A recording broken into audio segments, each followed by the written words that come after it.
talk about Emily in Paris. Over a year ago, I reviewed the first season of Emily in Paris, and after criticizing the ridiculous cliches, tired tropes, shocking stereotypes, and awful clothes, I ended the video by saying, "If it's renewed for a second season, good for them and good for the people who enjoyed it. I just won't be watching it." Obviously, I lied. Having spent a decent amount of 2021 watching unnecessary remakes and half-hearted revivals, I was desperate for something that was at least attempting to be original. And as much as I initially disliked Emily in Paris, it did fit the bill. And you know what? I'm glad I gave the show a second chance, because I actually think it's gotten better.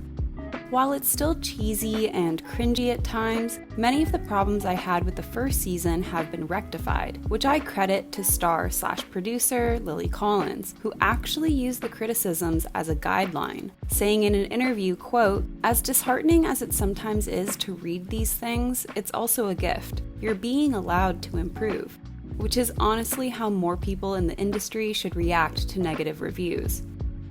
In today's video, I'll be discussing the second season of Netflix's Emily in Paris, what I liked, what I didn't, and what I'd like to see in the third inevitable season. This review is based on my own preferences, so there will obviously be things that I liked that you didn't, and vice versa. It is what it is.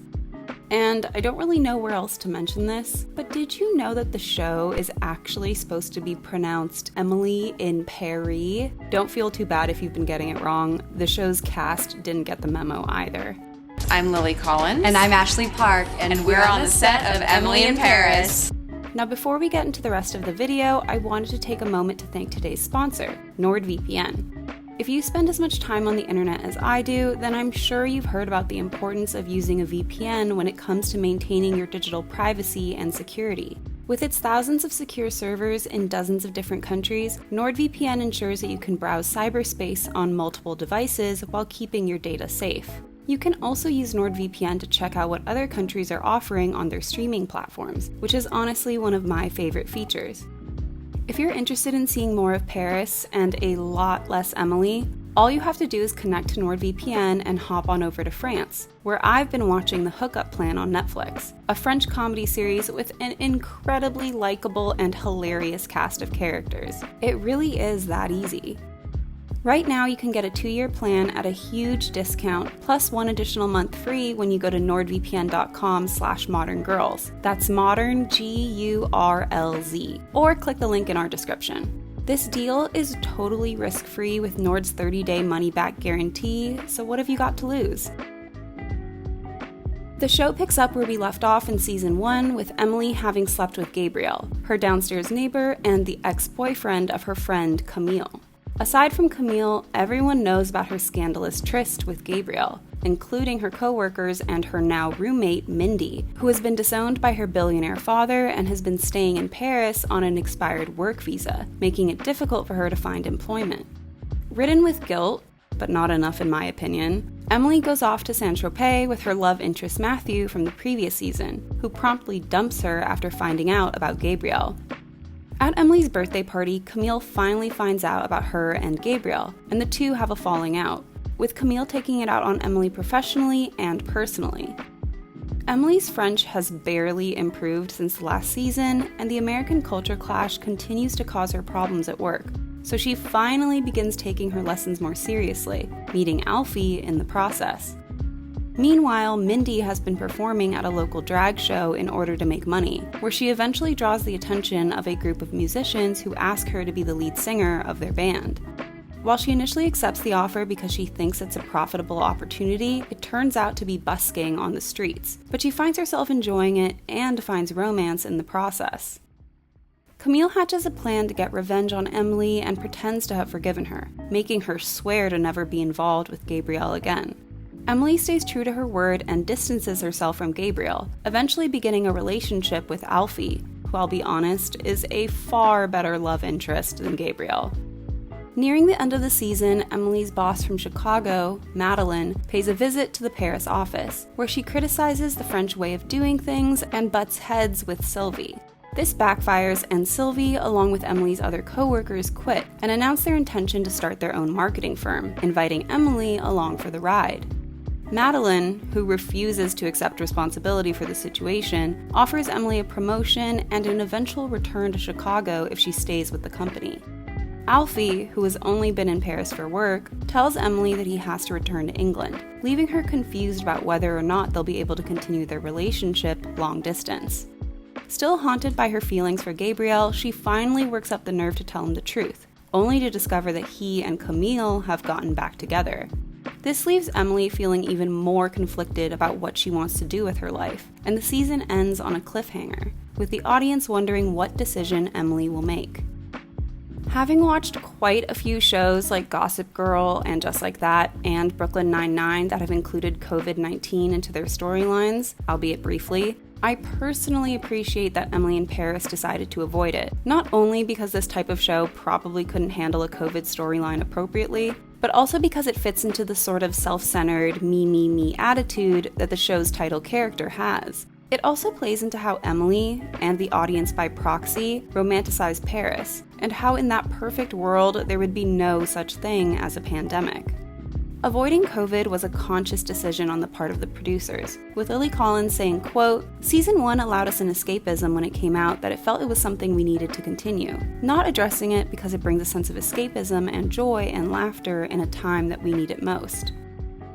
This sense of escapism is present throughout the series, with many characters leading idealistic lives that the average person has no chance of achieving. However, unlike the first season, the show actually takes the time to discuss some of the realities of living in Paris, and how it isn't like it's depicted in movies or advertisements. It's a real place with real people, and it's riddled with its own problems, something a lot of people don't realize when they travel to their dream destination for the first time. Unlike the first season, where all of the drama focused on Emily, her love life, and her Americanisms, the show switches things up by giving the side characters the time to shine. Emily's co-workers, Luke, Julien, and Sylvie, are allowed to do other things than antagonize Emily and clean up her messes, although admittedly, it still happens on occasion. Luke shares his love of French New Wave films and his fascination with Honoré de Balzac, giving his character a sweet and philosophical side that had yet to be presented. Sylvie, who was already one of my favorite characters, is given more substance and nuance, and I love that they allow her to be utterly sexy even if she's older. See Sex and the City? Your characters don't have to become sexless once they turn 50. Julien, who was nothing more than a sassy gay sidekick the first season, is given a little more to do, although he still feels one note in comparison.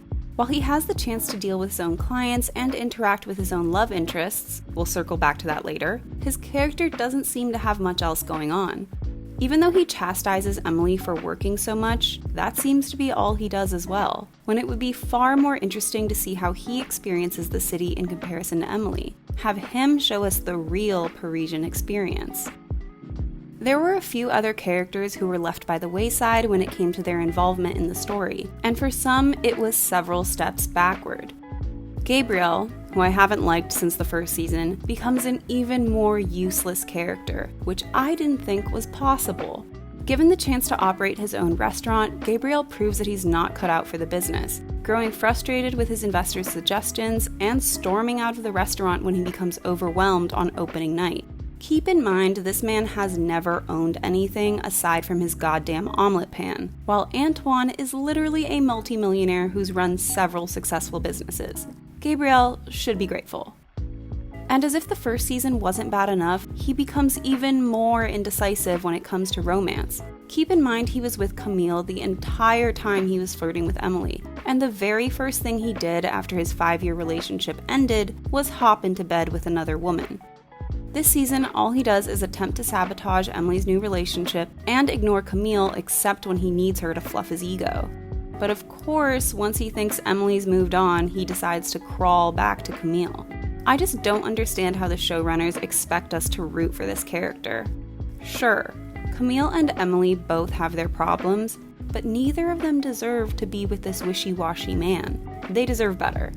Also, I find it pretty odd that during the first season, he was near inescapable, magically popping up whenever Emily had a problem, and this season he's barely around except when he's lurking in doorways or calling people on the phone. I'm not complaining because the less of him the better, I just think it's a pretty stark difference.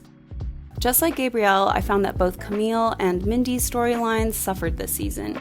Mindy is given a good amount of screen time, but nothing really happens. Her busking storyline is boring at best, with it coming off as a blatant attempt to use actress Ashley Park's singing talents. But with the character singing every single episode, it made the show feel less like Gossip Girl and more like Glee. And come for me if you want, but I think the song choices weren't the best. Ashley Park is theatrically trained, and as such, she benefits from songs with personality and humor. So the ballads that she sings in Emily in Paris feel like a waste of her abilities. I was most interested in the character when she expressed how hurt she was at the disintegration of her relationship with her father, but that's forgotten about pretty quickly in favor of the busking storyline, which is a pity because seeing a character struggle is far more interesting than seeing them effortlessly succeed. Considering she's essentially broke, squatting at Emily's apartment and working for bathroom tips, it would have been interesting to see Mindy try and fail to secure other employment, highlighting the very real struggle that immigrants face when trying to find work. This also would have given her character more heart and substance, instead of leaving her looking like a rich girl pretending to be poor. Overall, her character didn't come off in the best light this season, especially when it came to Camille. Emily, get it, girl! No!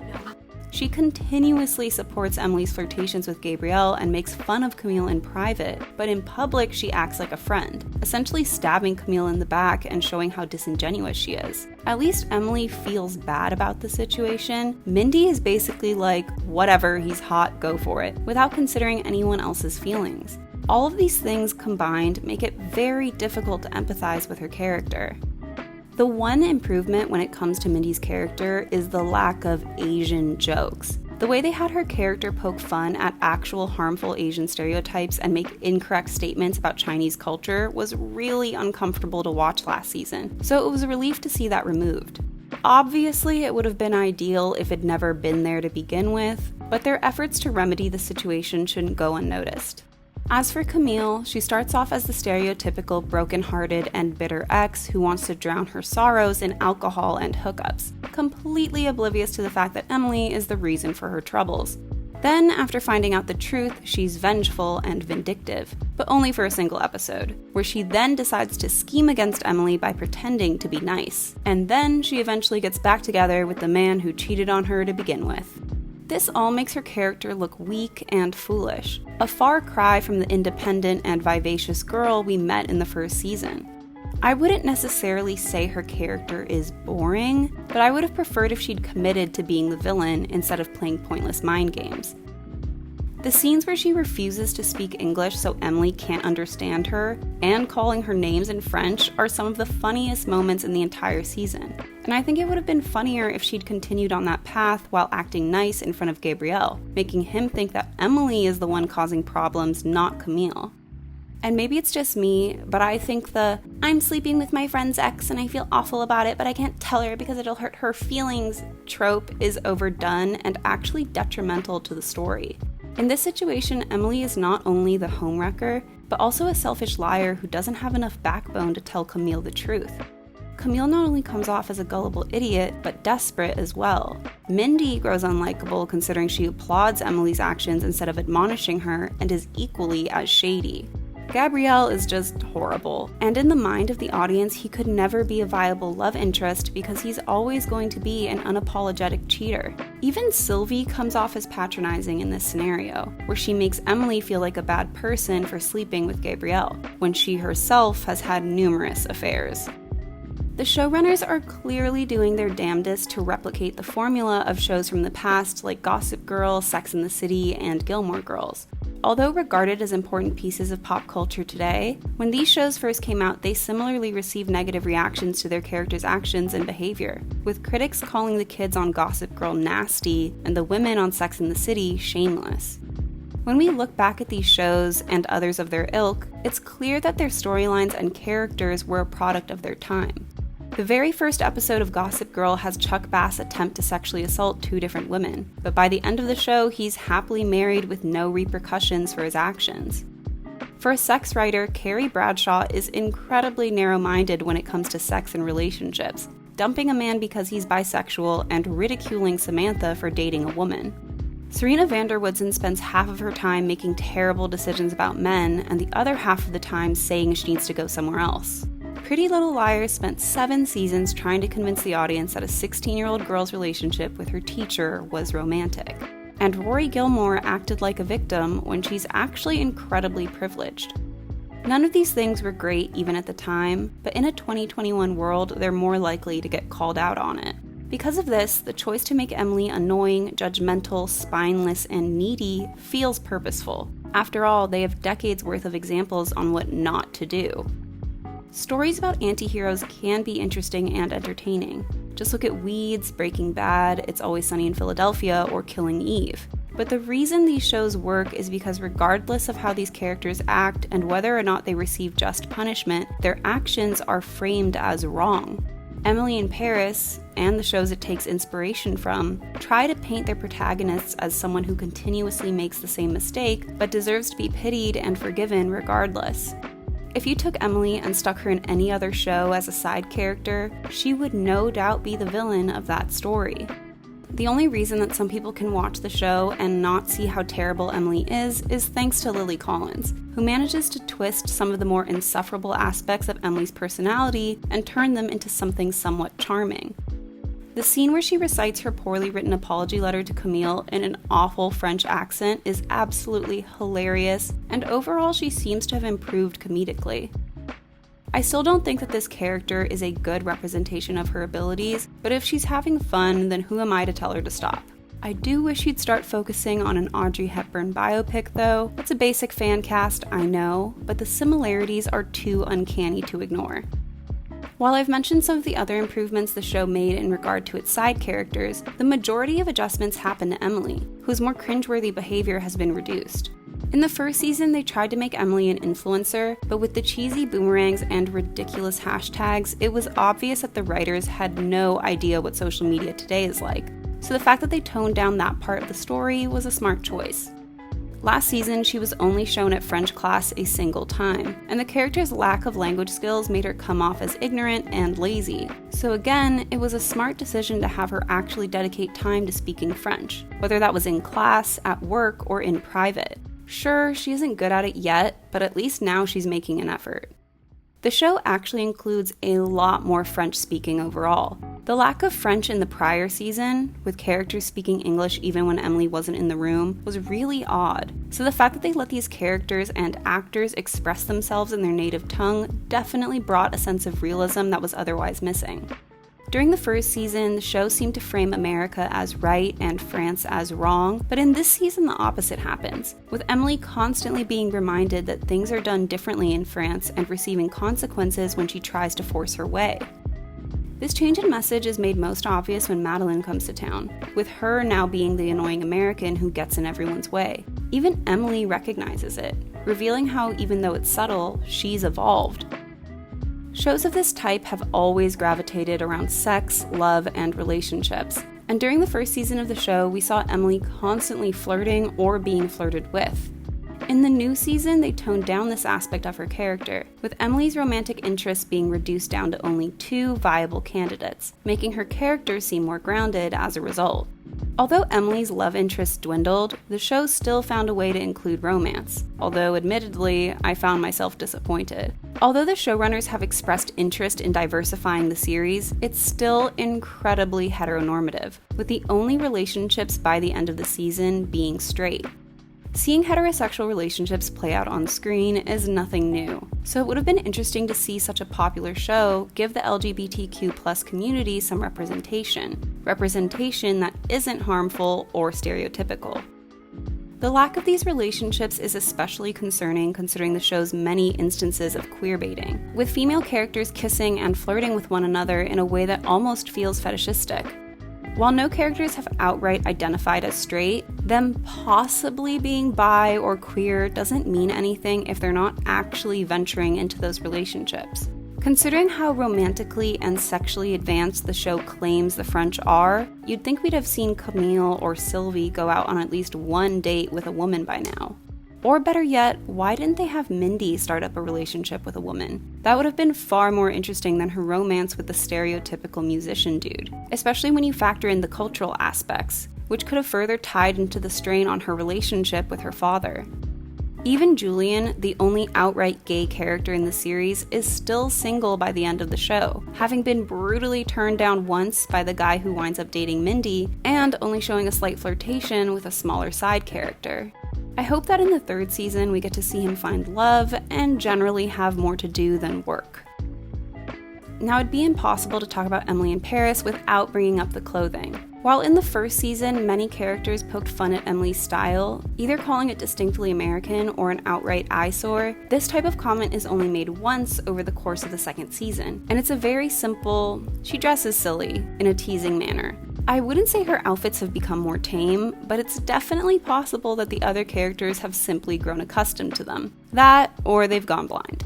Patricia Field returned to the show as the costume consultant, a job that took precedence over a potential stint on the set of And Just Like That, the Sex and the City revival, the show that made her a household name to begin with. And when asked why she didn't want to return, she replied, quote, "It was a new concept that the cast was older, which I would have never gone for. Why they want to look old, I have no idea, but I would have never allowed it."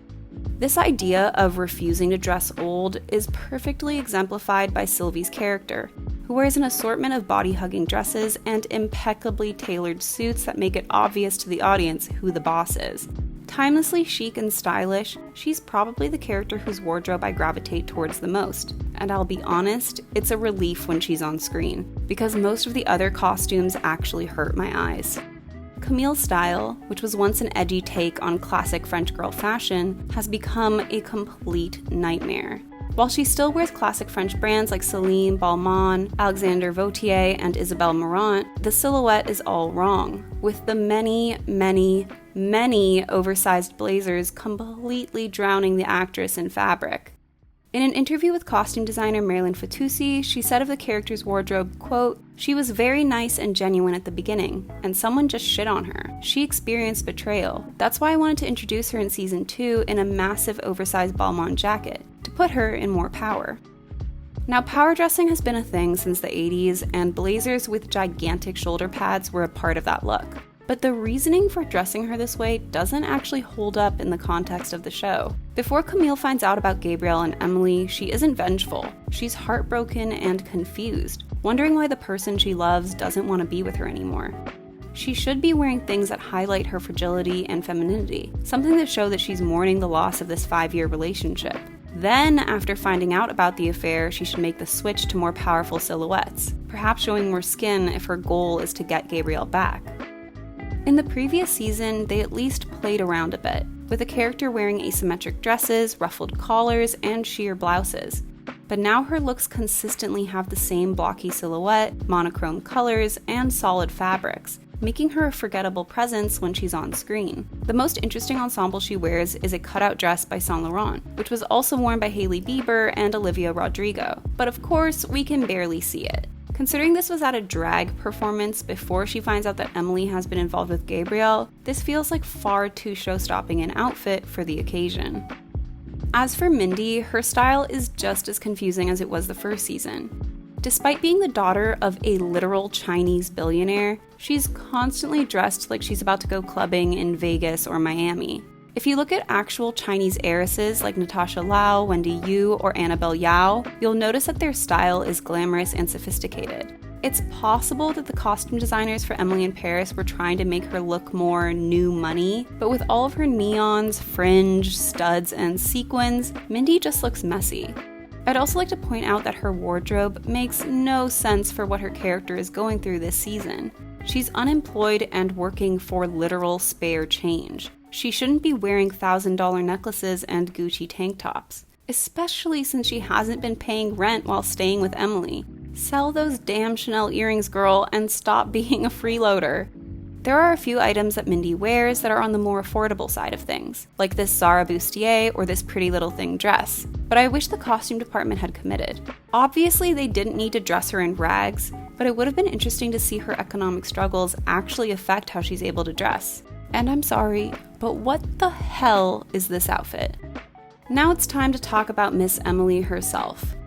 When Lily Collins was asked about the character's wardrobe for season 2, she said, quote, "Emily still loves colors, prints, textures, and shapes this season, but she's a little more settled in who she is here in Paris. There's an elevated, slightly Parisian flair about her now, influenced by old French cinema and her new friends. We've incorporated more purples, violets, yellows, chartreuses, bold colors, but nothing too overwhelming." I'm afraid I'll have to disagree on that last bit. While it's true that Emily's style is less on the nose, she isn't showing up to the office with the Eiffel Tower on her shirt or wearing giant berets, it's still just as busy and disjointed as ever. I have 2 big problems when it comes to Emily's outfits. The first is that she refuses to accept that she dresses strangely, and the second is that they don't make sense for her character.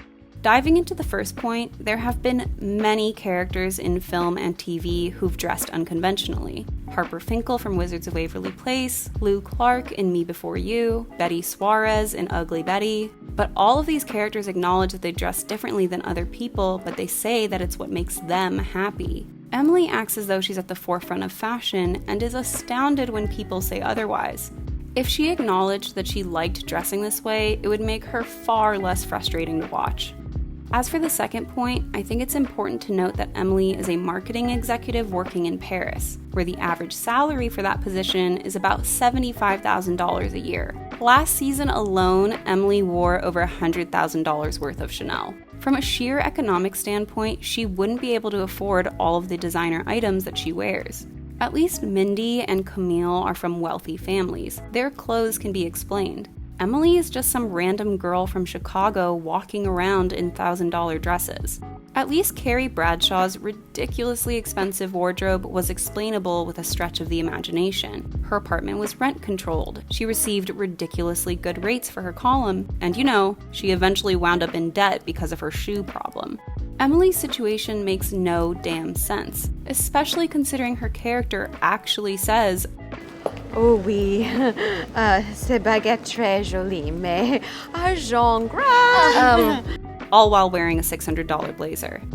Emily wears a few items from collaborative collections, like this Giambattista Valli H&M dress or these Melissa Vivienne Westwood heels. And I wish we'd seen more of that, as it would have been a better fit for her character from both a financial and personal point of view. Moving on from the dissonance between her character and the wardrobe, the outfits themselves are a lot to look at, but at least they occasionally have deeper meanings. In the first season of Emily in Paris, we saw quite a few odes to Audrey Hepburn, including this moment that pays homage to Funny Face.